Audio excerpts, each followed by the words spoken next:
Let's enjoy the rest of the time we have here and pave the way to the new age of expansion. The quickening is here. There is nothing to fear, because all those who have proclaimed their sovereignty and divinity for the benefit of all, to release all living souls of the Black Sun from bondage, will be escaping time and every parasitic construct we believed to be set in stone. I am Hermes, messenger of the gods. Blood over intent is gathering the 144,000, instilling every blood brother and sister with the great remembrance. Everything we are experiencing on this plane is a projection from the center, what we call the magnetic North Pole. This is not science fiction. This is the precise nature of a toroidal field. All energy in a toroidal field originates and funnels from the center, but does not and cannot leave for the toroid to remain intact. As we've talked about before, the heart is the seat of the soul. This is where the body's toroidal field originates. So the same way the soul never leaves the heart, only generates a field of subtle energy that ebbs and flows, we have never left the center, and what we're experiencing right now is a sort of hall of mirrors. To emphasize this point of a projection system from the center, let's look at the North Star. The North Star Polaris remains stationary over the North Pole. Below it stands the Axis Mundi, the cosmic pillar Mount Meru. The North Star is a reminder of the pole's fixed energy, whereas all other stars are in consistent motion, turning like a wheel around Polaris. The stars are not just lights underneath the firmament, they are the clockwork of this realm, impressing personality, current events, and spiritual growth.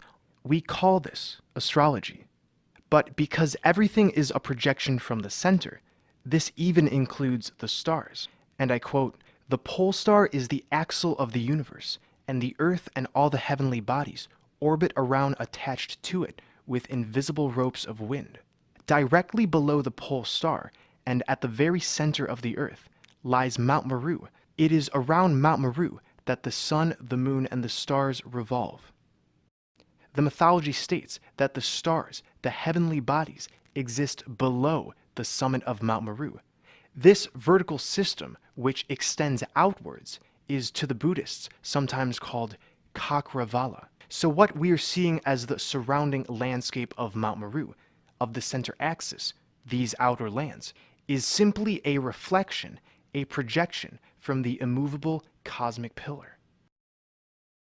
We are told that in the center of a black hole is what's called a singularity, a one-dimensional point where the laws of physics cease to operate. Although this idea, when applied to outer space, is complete nonsense, the model is actually revealing to us the convergence point at the north. Once inside the event horizon, all things get inevitably pulled closer to the center of the black hole to achieve a singularity. The ergosphere is considered the rotating mass around a black hole. And based on this hidden in plain sight model, if one put a particle onto the ergosphere, it would rotate around on a sort of circuit. We are on the ergosphere right now, and this is why the sun and moon appear to be on circuits, consistently rotating around the center, or event horizon. From an outside observer, time is frozen at the event horizon relative to their clocks. Anything beyond the event horizon is no longer a part of the timeline of the outside universe. So the timeline of so-called humanity, of history, of this entire reality, is nothing more than a charade, an illusory circuit. This has been a collective dream we're experiencing backwards. We're still in the pleroma. The demiurge is an illusory construct that has no relevance once we're in the event horizon. The demiurge is us, and soulless beings are the fractalized expressions of our shadow selves. It might be tough to come to terms with, but this energy extraction matrix is therefore you.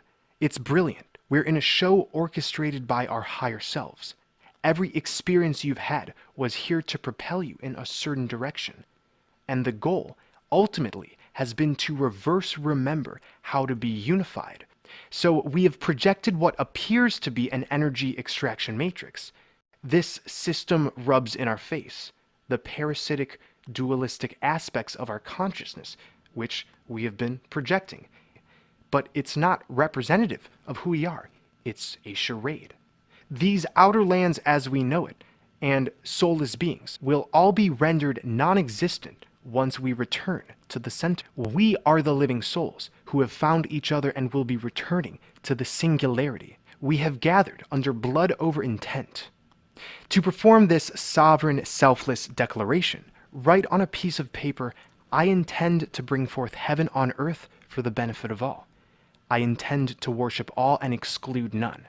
And then, prick your finger and put a few drops of blood on it. We are uploading it side by side to the internet. You can personalize this if you want, but the main objective is to release everyone, the living souls, from bondage, the bondage we have placed ourselves in.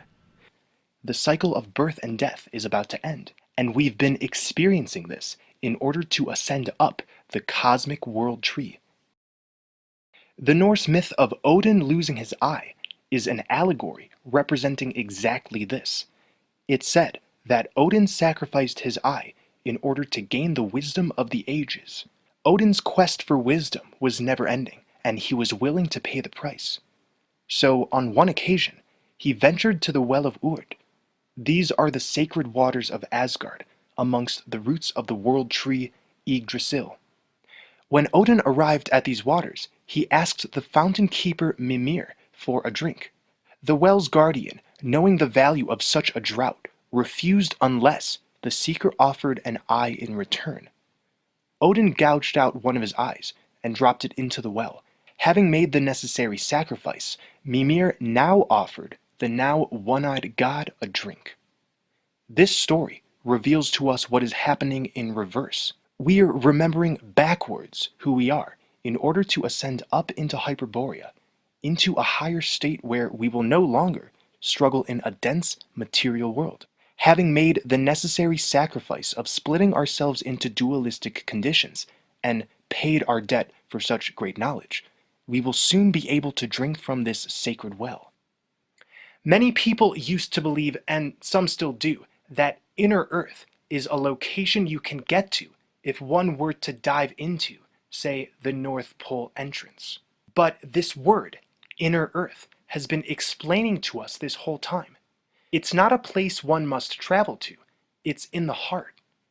Hyperborea is inside all of us, and its doors are cracking open more and more. We, the eternal beings, are not here to work and die. We are not dead.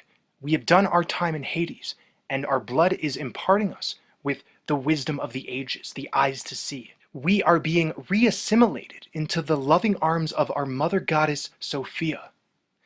Blood over intent is how we begin this process. What comes next? Oh, we'll have to find out. Fear nothing. You are the power. I am Hermes, messenger of the gods, and I am in direct communion with the goddess. She is beautiful, she loves us all, and she will not let us fall.